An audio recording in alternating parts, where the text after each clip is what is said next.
I think people right now, because they're so informed, are beginning to realize it's not enough to just know, that this is a time in history to know how. We have never, in all the studies we've done, we've never seen people be able to change their brainwaves as quickly and as efficiently as this particular group. The scale is off the charts. 80% of our participants had a more than 90% change in their brain for the better in 4 days, to create more heart coherence so that you can self-regulate your emotional state independent of what's going on in your outer environment. And so we've kind of narrowed it down to a formula. So the evidence that we're seeing in our scientific measurements sits on this side, and it's objective. It's not just subjective, you saying, oh, I feel better at the end of the event. No, well, we have science to prove that it's not just in your mind, it's in your brain. It's not just in your mind, it's in your body, right? And then there's this other arena that's starting to unfold that's actually surprising me on a daily basis, and I'm so changed because of it, because in our week-long events, we're witnessing miracles of biblical proportion. And I'm talking about blind people seeing, deaf people hearing, tumors shrinking, MS, huge changes, people with crutches and walkers or walking without them. I mean, we're seeing very significant changes taking place. For the people that this is making a lot of sense to, but they're still stuck in this daily routine, and logically this all makes sense, how do you get people to make that first step where they can maybe have that one day or that 1 hour where they're like, wow, I actually just took everything Dr. Joe said and I see a little bit of evidence, maybe I can now take the next step and the next step? Yeah. If you can't think greater than how you feel, we've studied the brain scans of people who are thinking in a meditation within some disturbing emotion. And 100% of the time, Brian, they make their brain worse. They are driving it further into higher beta brainwave patterns because, first of all, the arousal of the stress hormones is causing you to become overly analytical, and analysis isn't going to do it. Even the insight from analysis isn't going to change it. And then secondly, the emotion is a record of the past, so you're thinking in the past. The solution is getting beyond it. So breaking that cycle is shortening the refractory period of those emotional reactions is the gift, right? And I don't care that you react. The question is, how long are you going to react, right? That's the fundamental question. We have seen dramatic, and I mean dramatic, changes in people's health instantaneously, because it's not matter that emits a field. When you study the science, it's the field that creates matter. If you change the field, you're going to change matter, and that just takes a change in belief, because most people think they need to change the matter, they need to change the tumor. It's not your job to change the tumor. That's matter to matter. You have to change the pattern or the information in the field. I think the best way to say it is, if you're not defined by a vision of the future, you're left with the memories of the past.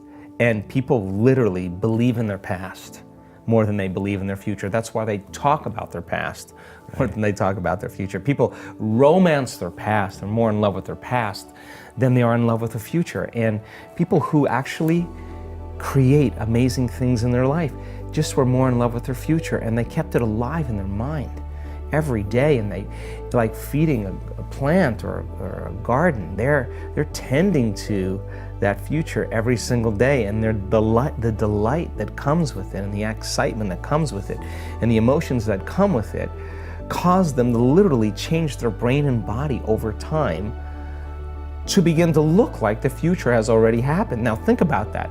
If there's evidence in your brain and body by thought alone, evidence that looks like you've already experienced your future, what does that mean? It's already happened. So relax, because it's going to find you, and it's going to come in a way that you least expect. That's the beauty behind this. If you could predict it, it's nothing new. It's got to surprise you. The brain learns by mistakes and surprises. So why not be surprised by an unknown coincidence or opportunity or synchronicity? And the moment you notice what you did inside of you that produced that effect outside of you, you're going to pay attention to what you did, and you're going to do it again, and you're going to believe less that you are the victim of your life. You know, someone or something is controlling your feelings and thoughts. So all of a sudden realizing your feelings and thoughts begin to create an outcome in your life. I think that experience then causes a human being to feel empowered, they start to believe in themselves more. And I think when we believe in ourselves, I think we believe in possibility. And when we believe in possibilities, I think we really believe in ourselves. And getting people to that point, to realize that nobody's excluded from this. You can't tell me any longer that you're too old to do this. We have brain scans of people in their 80s that will blow your mind, and they could be watching. You always focus on a future of yours. And by doing that, you can start healing yourself in all ways. You can't tell me you're too sick to do this work. I've seen super sick people with 50 brain tumors turn their life around. They have no brain tumors, 50 brain tumors. Okay, the future. You can't tell me that you had a turbulent past and you can't do this work. I've seen people that had the most abusive past that are the happiest people in the world. Okay. You can't even tell me that you've never meditated before, because many times the people who have never meditated have the most profound experience because they're not expecting anything. You can't tell me you're too overweight, you're too underweight. You can't tell me any of that. You can't tell me you're too this or too that. I've seen it in all shapes, all sizes, all colors, all ages. The stronger the emotion that we feel from some external event in our life, the more altered we feel inside of us as a result of that condition outside of us, the more we pay attention to the cause. And the brain narrows its focus on whatever it is that's sitting there, and it freezes an image and it takes a snapshot. And that's called a memory. So the higher the emotional quotient, the more fear, the more pain, the more shock, the more anger, whatever it is, the more we pay attention to the cause. And so then we create long-term memories that way. Now the challenge is that every time we think about that trauma, we're producing the same chemistry in the brain and body as if it was happening again. So some people, after an event like that, are literally re-experiencing it 100 times in one day. And this is a crazy thing, because what it does is it activates the survival gene. And when you're in survival, what you want to do is make sure that that doesn't happen again.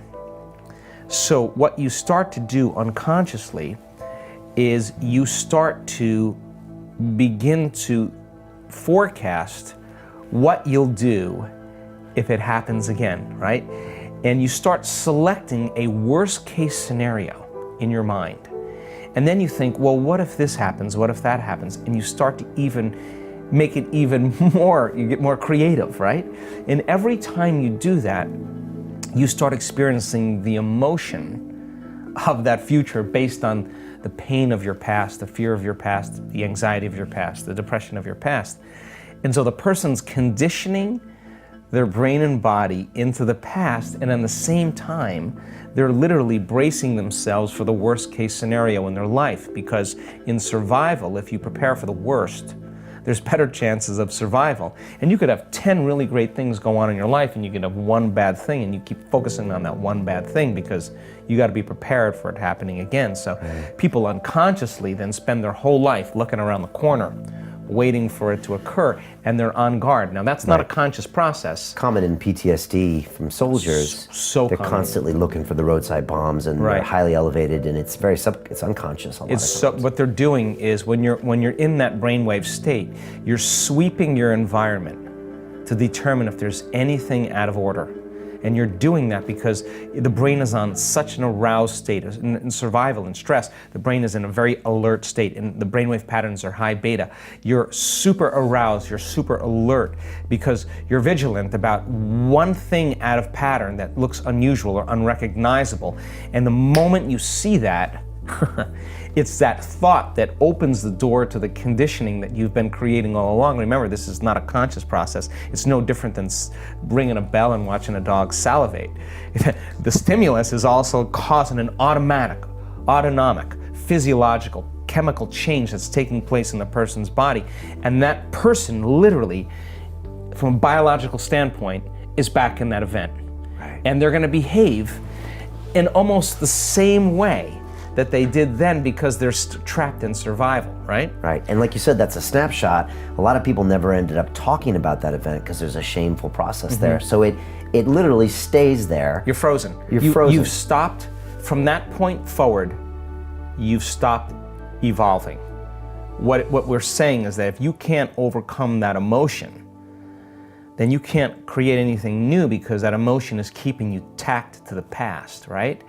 So then your whole future is written. Then it's done. Yeah, it's done. It's done. You're in a box, right? You're in a box.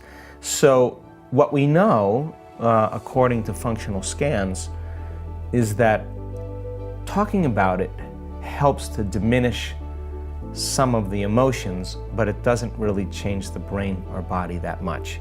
You can talk about it, you can have some insights, but until you begin to make fundamental changes, you're not going to go anywhere.